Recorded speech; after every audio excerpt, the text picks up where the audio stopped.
बिस्मिल्लाहिर्रहमानिर्रहीम और अस्सलाम वालेकुम। आज की इस वीडियो में हम एक सवाल को देखेंगे जिसमें कि हमें ये कहा जा रहा है कि आपने एक प्रोग्राम लिखना है जिसके अंदर एक क्लास के 15 स्टूडेंट्स के 15 स्टूडेंट्स के मार्क्स आपने जो है ना वो इनपुट लेने हैं। ठीक है। और वो मार्क्स रेंज करेंगे फ्रॉम 1 to 100। ठीक है। और इन मार्क्स को यूज़ करते हुए आपने क्या करना है कि आपने एवरेज मार्क्स निकाल के वो प्रिंट करवाने हैं। अब आप ये कहेंगे कि भाई अगर मैं सवाल को पढ़ता हूँ तो भाई इसमें ये तो मुझे कहीं पे नहीं नजर आता कि भाई 15 स्टूडेंट्स के मार्क्स इनपुट लेने हैं हमने। अब देखिए अब यहाँ पे चूंकि सवाल में ये लिखा हुआ है कि भाई एक class of 15 students takes an examination in which the marks range from 1 to 100। तो इसका मतलब ये हुआ कि भाई अगर हमने इस सवाल को हल करना है और एवरेज मार्क्स निकालने हैं तो पहली बात है कि 15 स्टूडेंट्स के मार्क्स हमारे पास होने चाहिए। अब दो तीन तरीके हैं इन मार्क्स को हासिल करने के। एक तो यही है कि भाई हम इस तरीके से इनपुट ले लें। एक और तरीका ये होता है कि सी की या सी प्लस प्लस की लैंग्वेज में भी आपके पास रैंडम नंबर जनरेटर्स होते हैं जिनको यूज़ करते हुए आप ये कर सकते हैं कि 1 से 100 के दरमियान में कोई भी नंबर उससे जनरेट करें और 15 टाइम्स उसको कहें कि भाई रैंडम नंबर जनरेट करे। लेकिन अभी ये चूंकि हमारे वो इस टाइम पे जो अब तक हमने पढ़ा है उस सारे के स्कोप में वो आता नहीं है और इनपुट लेना हमने सीखा हुआ है, तो इस वजह से हम इसको इस तरीके से सवाल को हल कर रहे हैं कि हम 15 स्टूडेंट्स का मार्क्स इनपुट्स ले लेंगे और उसके बाद उनके एवरेज निकाल लेंगे। तो चलिए अब शुरू कर लेते हैं। अच्छा, तो अब करना ये है कि सबसे पहले हमने 15 स्टूडेंट्स के मार्क्स इनपुट लेने हैं। तो मैनुअली तो हम इनको इनपुट नहीं ले सकते कि भाई मैं 15 टाइम्स स्कैनफ की स्टेटमेंट लिखूं। तो हम करेंगे ये कि हम एक लूप का इस्तेमाल करेंगे जो कि रन करेगा 15 टाइम्स। अब इस लूप को हम कैसे लिखेंगे? देखिए लूप जो है ना वो पहले हम उसका देख लेते हैं, इसको कीवर्ड लिख लेते हैं कि भाई फॉर का कीवर्ड है। फिर हम कहते हैं कि कोई भी लूप का एक वेरिएबल होगा, हम कहते हैं चले जी के हम ना वेरिएबल का नाम रख लेते हैं। और अब लूप जो है ना हम 1 से स्टार्ट करते हैं। ठीक है। अब अगर हमने 15 टाइम्स इसको रन करना है तो मैं इसको k less than equal to 15 लिखूंगा तो एक लूप 15 टाइम्स रन होगा। अगर हर बार k का इंक्रीमेंट 1 का हो इसलिए मैं इसको k प्लस प्लस लिख देता हूँ। इसकी वजह से अब ये हो जाएगा कि ये लूप 15 दफ़ा जो है ना रन होगा क्योंकि k पहले 1 होगा। फिर हर 1 इंक्रीमेंट करते करते वो 2 हो जाएगा, 3 हो जाएगा, 4 हो जाएगा, सो ऑन जब तक वो 15 नहीं हो जाता तब तक ये लूप रन करेगा। अब हमने ये करना है कि हमने जो है ना इनपुट लेना है 15 टाइम्स। तो हम स्कैनफ की स्टेटमेंट यूज़ करते हैं। तो स्कैनफ की स्टेटमेंट से हमें पता है कि जब भी हम स्कैनफ लिखते हैं तो हम यूज़र को कुछ भी पहले प्रॉम्प्ट करवा देंगे और उसके बाद जब भी यूज़र एंटर करेगा जो नंबर तो स्कैनफ की स्टेटमेंट में आ जाएगा। अब हम कहते हैं कि स्कैनफ की स्टेटमेंट से जो भी यूज़र ने नंबर इनपुट किया है उसको आईपी या किसी और नाम का आप वेरिएबल बना सकते हैं, उसके अंदर हम स्टोर करा लेते हैं। अब मेरे पास जब ये वेरिएबल में ये वैल्यू आ गई जो कि यूज़र ने एंटर की है तो एक मार्क्स एक स्टूडेंट के मार्क्स हो गए ना। तो हमने चूंकि एवरेज निकालनी है तो एवरेज अब किस तरीके से निकाली जाती है? थोड़ा सा ये देखें कि एवरेज ऐसे निकाली जाती है कि भाई अगर 15 स्टूडेंट्स के मार्क्स हैं तो एवरेज क्या होगी? एवरेज होगी कि स्टूडेंट नंबर 1 के मार्क्स जो भी हैं, ठीक है, उनको आप ऐड कराएंगे स्टूडेंट नंबर 2 के मार्क्स के साथ। ठीक है। इसी तरह आप ना फिर ऐड करवाते जाएंगे कहाँ तक? स्टूडेंट नंबर 15 के मार्क्स तक। ठीक है ना। तो 15 मार्क्स आ जाएंगे अब आपके पास क्योंकि 15 डिफरेंट स्टूडेंट के मार्क्स हैं और इनको आप डिवाइड कर देंगे 15 के साथ। तो अभी हम ये कर रहे हैं कि हम ये निकालेंगे कि सबसे पहले कि ये 15 स्टूडेंट्स के जो मार्क्स हैं ना इनको हम आपस में सम करा लें। ठीक है। तो सबसे पहला काम हमारा यहाँ पे ये होगा। तो अभी हम इस काम को करने के लिए मैंने क्या करता हूँ कि एक सम का वेरिएबल बना लेता हूँ। ठीक है। जिसके अंदर के हम ये मार्क्स स्टोर करवाएंगे। तो मैंने सम का वेरिएबल बना लिया और सम के वेरिएबल में कहता हूँ कि हर बार जो भी वैल्यू है इनपुट पे आई उसको सम के वेरिएबल की जो पिछली वैल्यू उसमें ऐड करवा दो। इससे ये होगा कि सम का वेरिएबल हर बार अपडेट होता जाएगा और यूजर के जो मार्क्स हैं वो इसके अंदर आते जाएंगे। अब सम की वैल्यू शुरू में जीरो होनी चाहिए तो हम सम को जीरो से इनिशियलाइज भी करवा देते हैं। ठीक है। तो इससे ये होगा कि अब हमारे पास अभी लूप रन होगा तो 15 स्टूडेंट के मार्क्स जो हैं वो सम के वेरिएबल में आते आते सारे सम हो जाएंगे।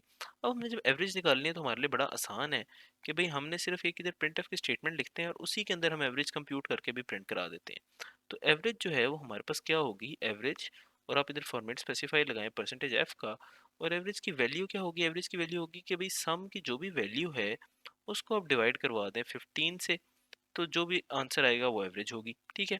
अब हमारे पास ये रह गया कि भाई दो वेरिएबल्स हमने इस इधर यूज़ किए हैं, एक सम के नाम से एक इनपुट के नाम से इनको डिक्लेयर कराना। ठीक है ना। तो हम यहाँ पे अब देखते हैं कि क्या क्या चीज़ें हमने करनी होती हैं एक प्रोग्राम में। तो उन सारों को लिस्ट डाउन कर लेते हैं एक एक करके। सबसे पहली चीज़ हम ये करेंगे, हम अब इस कोड को जब लिखेंगे सबसे पहली चीज़ हम ये करेंगे लाइब्रेरी इंक्लूड कराएंगे। ठीक है ना। लाइब्रेरी इंक्लूड करना इसलिए ज़रूरी है कि हमने प्रिंट एफ स्कैन की स्टेटमेंट्स को यूज़ करना है। तो वो सारी की सारी इस लाइब्रेरी को इंक्लूड कराए बगैर यूज़ नहीं हो सकती। नेक्स्ट हम काम ये करेंगे कि जब वंस लाइब्रेरी इंक्लूड हो गई तो हमने मेन का फंक्शन बना लेना है क्योंकि मेन का फंक्शन एंट्री पॉइंट है कोड का जिससे कोड को पता चलता है कि उसने कहाँ से स्टार्ट लेना है। ठीक है। मेन के फंक्शन में जाते सर हम वेरिएबल्स डिक्लेयर कराएंगे। तो अभी हमने देखा कि हमें किन किन वेरिएबल्स की ज़रूरत है। एक तो के वेरिएबल की ज़रूरत है जो कि इंटीजर टाइप का होगा। फिर हमें जो है ना कुछ फ्लोट टाइप के वेरिएबल्स की ज़रूरत है जो कि जिसमें कि हमारे पास आ जाते हैं सम का वेरिएबल, इनपुट का वेरिएबल, क्योंकि इनपुट की जो वैल्यूज यूजर एंटर कर रहा है हो सकता है वो पॉइंट्स में हो गए 50.7 किसी के नंबर हो जैसे, ठीक है, ये हो गया। फिर हमारे पास क्या आ जाएगा कि जब हमने ये कर लिया तो हमने बस लूप चलाना है जो कि हमने अभी लेफ्ट साइड के ऊपर लिखा हुआ है सारा का सारा। और इस लूप की मदद से हमने एवरेज सम निकाल लेना है। सम जब निकाल लिया तो लास्ट काम ये होगा कि भाई एवरेज कंप्यूट करनी है, ठीक है ना।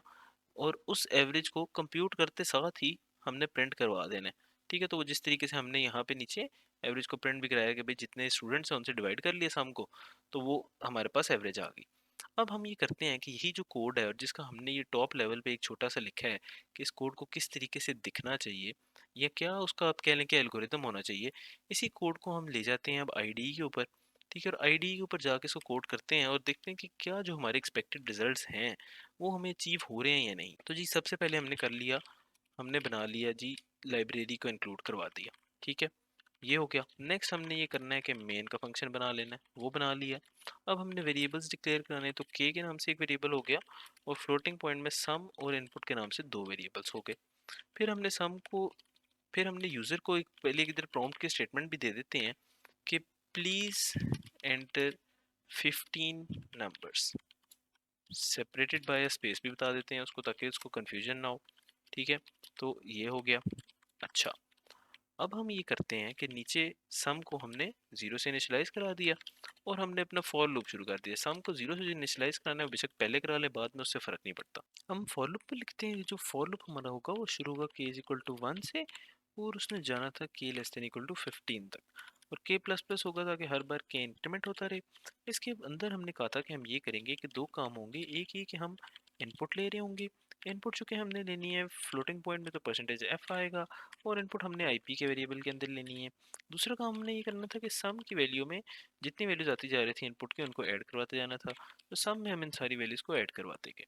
ये काम अब हमारा हो गया। तो अब हमने लास्टली बस इसके एवरेज को प्रिंट कराना था। उसके लिए हमने कहा था कि प्रिंट एफ की एक स्टेटमेंट लिख लेंगे और हम जो है ना इसमें लिख देते हैं कि द एवरेज इज और परसेंटेज एफ और कॉमा सम को डिवाइड करवाएंगे हम 15 से। यहाँ पे अगर आप थोड़ा सा नोट करें तो 15.0 इसलिए है कि भाई हमें ये पता हो या हमारे कोड को ये पता हो कि भाई जो सम का वेरिएबल है ये भी फ्लोटिंग पॉइंट है और इसको हम एक फ्लोटिंग पॉइंट से डिवाइड कर रहे हैं, तो एंड रिजल्ट जो है एक फ्लोटिंग पॉइंट नंबर आना चाहिए। अब हम कोड को कंपाइल करते हैं और रन कर लेते हैं और देखते हैं हमारे एक्सपेक्टेड रिजल्ट आ रहे हैं या नहीं। तो हम कुछ स्टूडेंट के मार्क्स लिखते हैं कि भाई किसी के स्टूडेंट्स के अच्छे अच्छे मार्क्स आए हैं, तो भाई 100 में से हम मार्क्स दे रहे हैं तो भाई 90 93 इस तरीके से हम मार्क्स देते हैं। किसी को हम 33 भी दे देते हैं चले, और बाकियों को फिर इसी तरीके से 99 100 और 77 और 80 और 85। तो ये हमारे पास टोटल भी हो गए हैं 1 2 3 4 5 6 7 8 9 10 11 12 13। दो मार्क्स देने हैं तो इनको हम चलिए 30 और 33 दे देते हैं। एंटर प्रेस करते हैं और हमारे पास एवरेज आ गई कि भाई 15 स्टूडेंट्स के जो मार्क्स थे उन सारों की एवरेज निकाल के हमारे पास आ गई है 76.86 की एवरेज। ठीक है, तो इस तरीके से देखिए कितनी आसानी के साथ हमने जो है ना 15 स्टूडेंट्स के मार्क्स ले लिए और उन सारों की एवरेज निकाल ली है।